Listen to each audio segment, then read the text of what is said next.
I'm not showing off or spiking the football on your situation, moving into your beautiful new home, that I had options on how to watch games. Well, I heard about these options. So I figured, you know what? I'm going to give the Nickelodeon feed a whirl.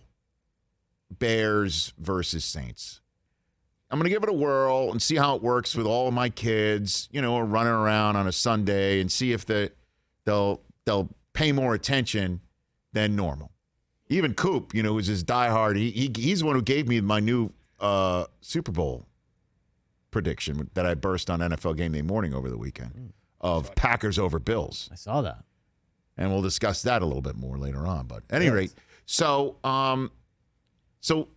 it was a spectacularly well done broadcast, I must say, because you heard about how SpongeBob was popped up in between the uprights for a field goal or an extra point, and I saw the end zone got slimed. And the first down marker was kind of like a slime bubble pit.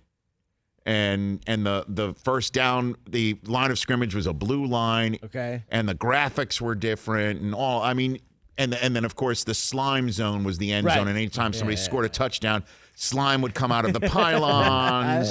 Then it was amazing. And it was that's the stuff that will get the attention. But the broadcast itself could have been a disaster for the adults watching it. Because yes, it's to bring kids to the set and people who might just not, the visual aspect of the broadcast would bring more kids under the tent. But still, it's a parent who needs to watch the game. Now, I will just say this. This broadcast is not for the emotionally invested. Okay? If your team's playoff life is on the line, you do not want to hear what somebody's favorite ice cream is at the snap, which is what was happening. Okay, but like you don't want to hear, at one point, the broadcast did start talking about serious football stuff, but the person who was talking serious football stuff on occasion was some Nickelodeon star who I'd never heard of before. But Noah Eagle, who's Ian's son, was a dynamite broadcaster for this. He called down and distance. He called the game, but had such a way about him that he also explained things to the kids.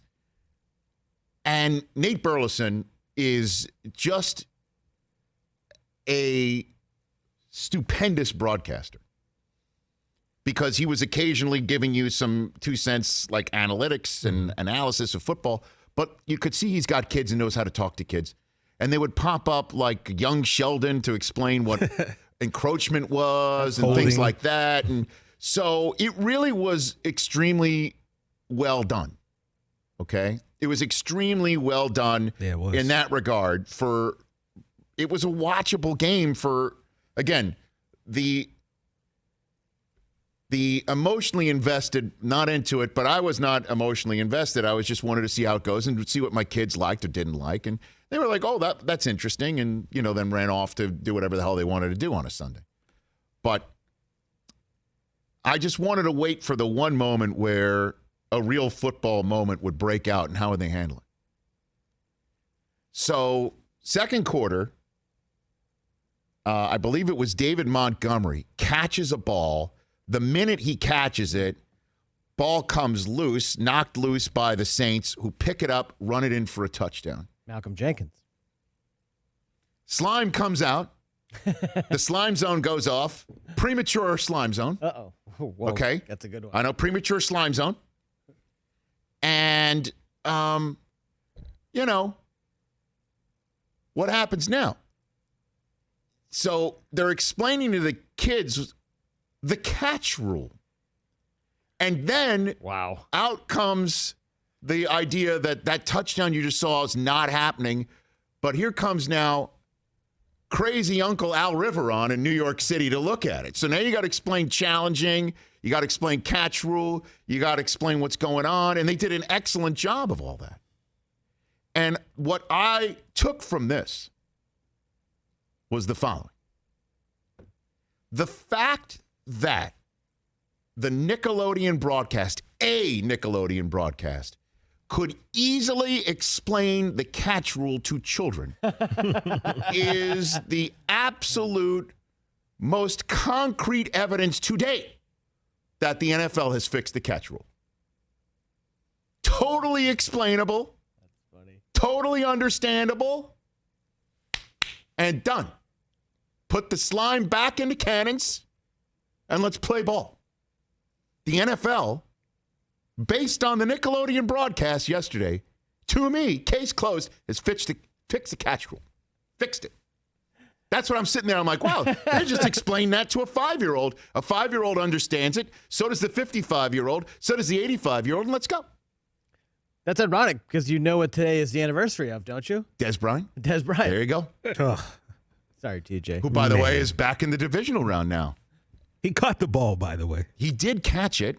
By rule, though, it was not a catch, and they had to change it, and it took forever, and they were making these torturous changes until they finally just decided to do what they did, and that was clearly not a catch yesterday. Kids could understand it.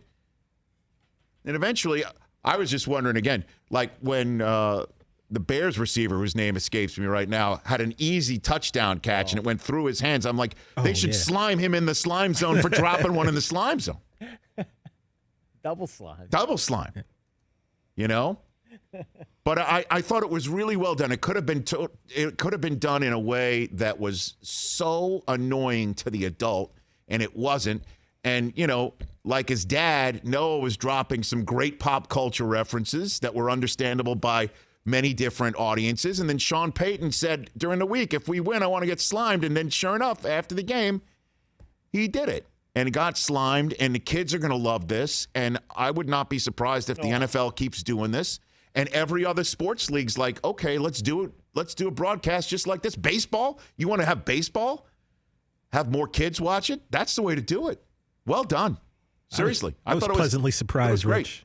I really was. I went back and forth, and I found myself staying on Nickelodeon. So did I. And this will be the last thing I say on it here, is that my kids left the room and I was still watching it in the same way. Remember I used to say here on this show, when my kids were listening to all these, you know, Sesame Street songs that we would have on in the car, and then I would be driving the car without the kids and then just not even noticing that I was listening to their music, just driving along.